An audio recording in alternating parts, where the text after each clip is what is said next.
Salut à tous, j'espère que vous allez bien. On se retrouve pour la deuxième partie du petit bonus, qui est de présenter des livres que j'ai bien aimés. Donc, je sais pas si vous pouvez voir. Enfin, je vais faire un petit peu. Voilà, ça c'est la deuxième livre dont je vais vous parler. Je sais pas si j'aurai le temps de tout présenter parce que je vais essayer de le faire en moins de 15 minutes. Hein, donc, ça fait même pas 1 minute 50 par livre. 1, 2, 3, 4, 5, 6, 7. Il y en a 7, donc environ 2 minutes et demie par livre, donc ça va pas le faire. Surtout si j'ai mis mon intro. Donc là, je suis déjà à 35 secondes en ayant mis mon intro et en parlant, hein, donc voilà. Donc le premier livre que je vais vous présenter aujourd'hui, c'est Fable Haven. C'est pas le premier car je suis en prête à la bibliothèque et pour l'instant je suis en train de lire, je crois que c'est... Attendez. Je sais plus si c'est le 2 ou c'est le 3, ça fait tellement...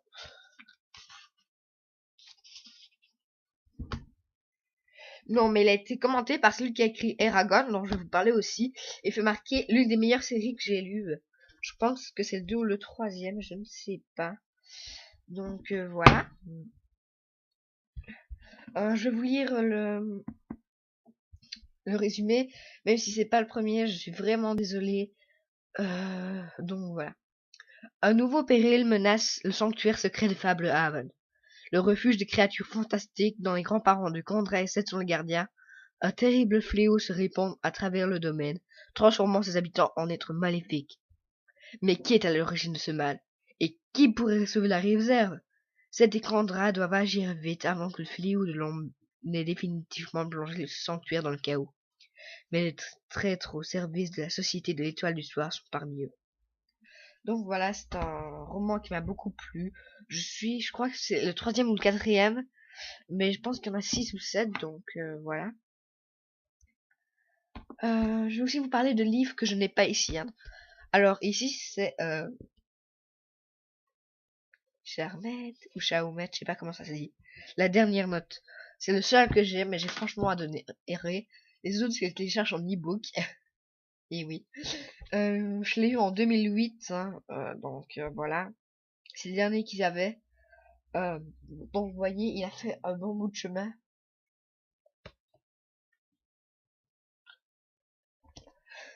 Et tout comme il est tout abîmé, mais j'adore quand même. Je l'ai encore relu il y a une semaine, donc c'est bien la 20e fois que je le lis.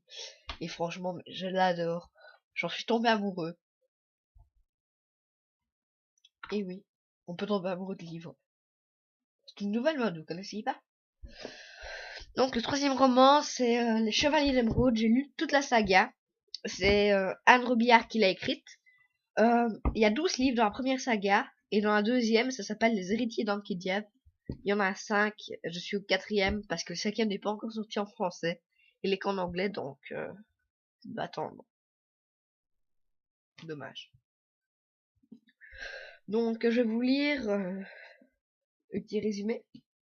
L'empereur noir Amékaret a levé ses armées monstrueuses pour envahir les royaumes du continent d'Ankidiev. Bientôt la terre de Shola subit les attaques féroces des sinistres dragons et des impitoyables hommes insectes. Pardon.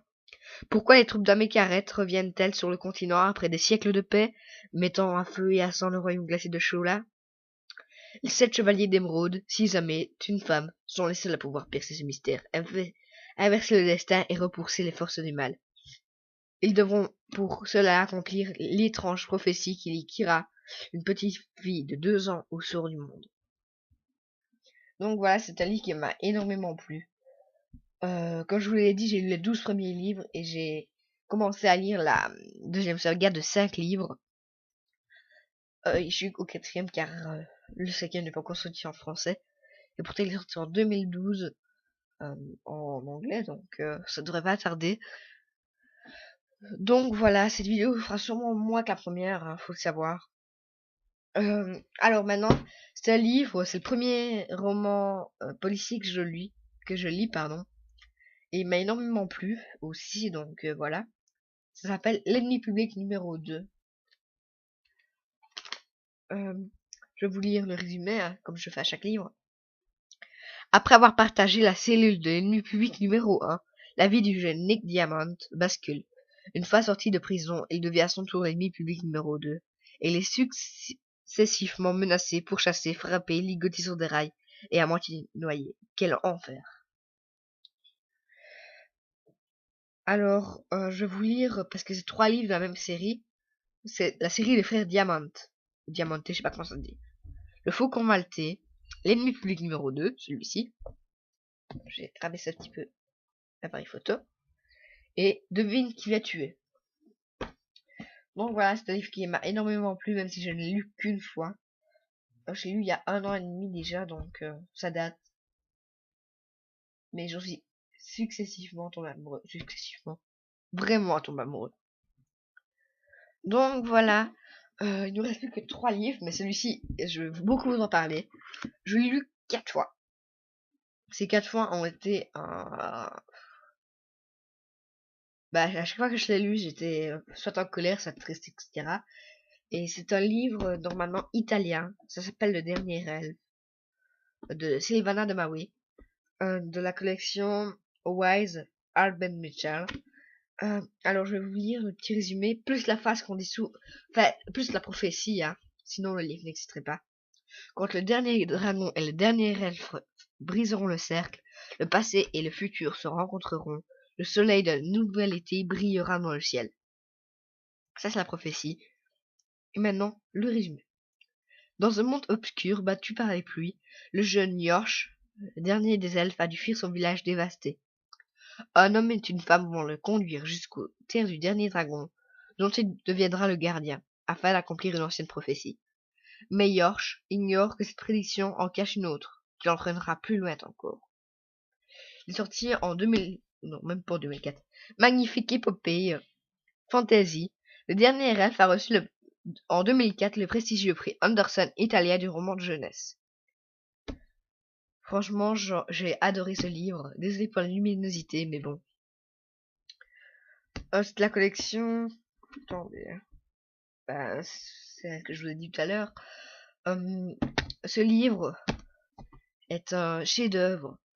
Si je l'ai pas lu 4 fois, 5 fois, et il est assez épais, hein, faut savoir. Ben, tout le monde doit connaître HP6. Ben voilà, il n'est pas très épais, hein, comme je le disais. Regardez, ça c'est... Ah ben, il fait le même truc que HP6. Mais HP6 est plus grand. Voilà, regardez. Voilà, ça c'est HP6. Et ça c'est le dernier elfe. Donc voilà. Oui, je suis tout le temps sur mon bureau pour comparer. Donc voilà, en fait, c'est 2 tomes dans le même. Le premier, c'est avec le premier dragon, et le deuxième, c'est avec autre chose. Et tout est dit, hein.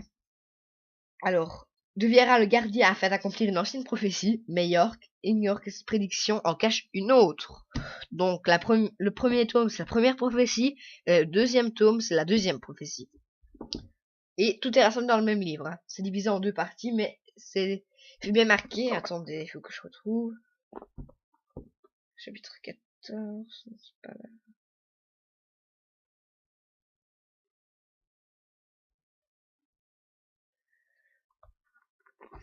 Voilà, j'ai trouvé la fin.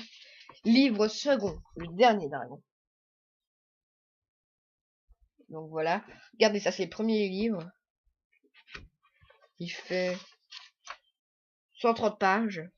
Et le deuxième livre fait... Non, on recommence même pas. Ça de 133 à 180. Donc imaginez. Attendez, je vais faire... ma calculatrice. Donc je vais le faire avec mon PC. 380.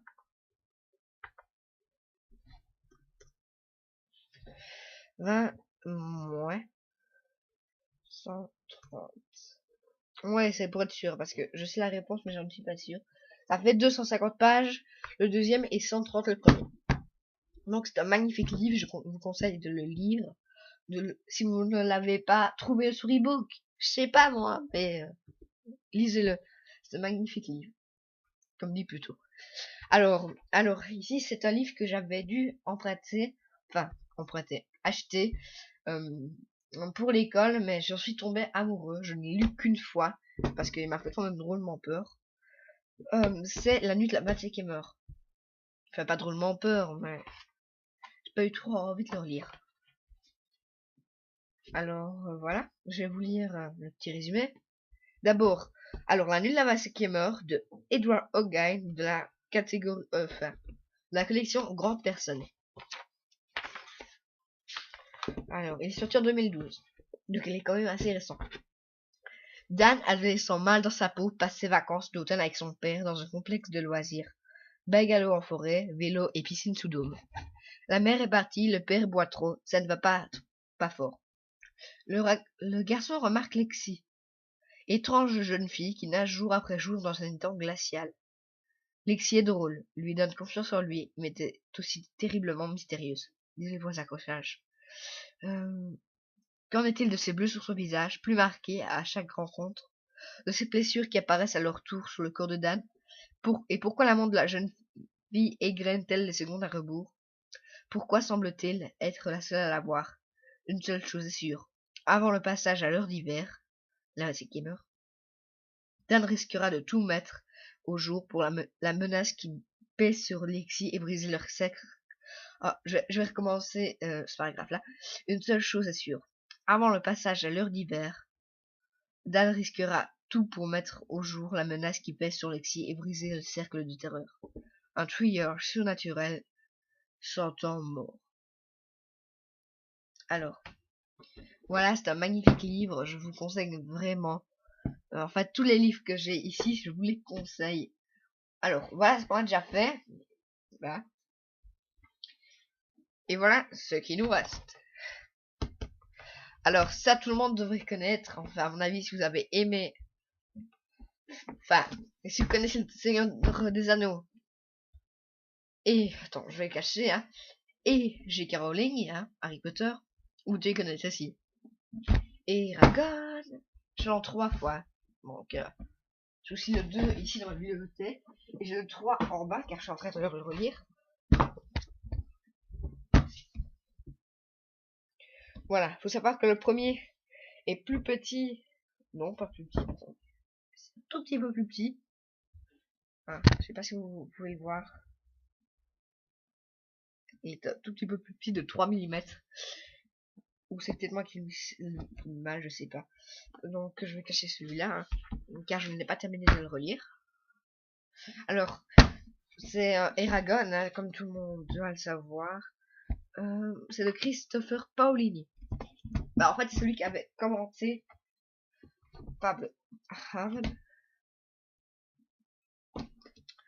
Alors, je vais vous le lire, hein, mais bon, vous devez connaître, c'est évident. Désolé pour la luminosité, je vais fermer mon volet. Enfin, je vais fermer un peu. Voilà, j'espère que ça va un peu mieux. Donc voilà, je vais vous lire le petit résumé. Voilà bien longtemps que le règne dans l'empire de l'Alaïgesia. Et puis, un jour, le jeune Eragon découvre au cœur d'une forêt une magnifique pierre bleue étrangement lisse. Fasciné et effrayé, il l'emporte à Carvaal, le village où il vit très simplement avec son oncle et son cousin. Il n'imagine pas alors qu'il s'agit d'un œuf et qu'un dragon porteur d'un héritage ancestral aussi vieux que l'Empire lui-même va en éclore. Très vite, la vie d'Eragon est bouleversée. Contraint de quitter les siens, il s'engage dans une quête qui le mènera aux confins de l'Alaïgesia. Armé de son épée et guidé par les conseils de Brome, le vieux conteur Eragon va devoir affronter, avec son jeune dragon, les terribles ennemis envoyés par le roi dont la malveillance démoniaque ne connaît aucune limite. Eragon n'a que 15 ans, mais le destin de l'Empire est désormais entre ses mains. Donc, magnifique livre. Si vous ne le connaissez pas, je vous conseille de le lire. Donc voilà, ce petit bonus 2 prend fin. Ça fait quand même 15 minutes pratiquement, donc voilà. Si vous avez aimé, likez.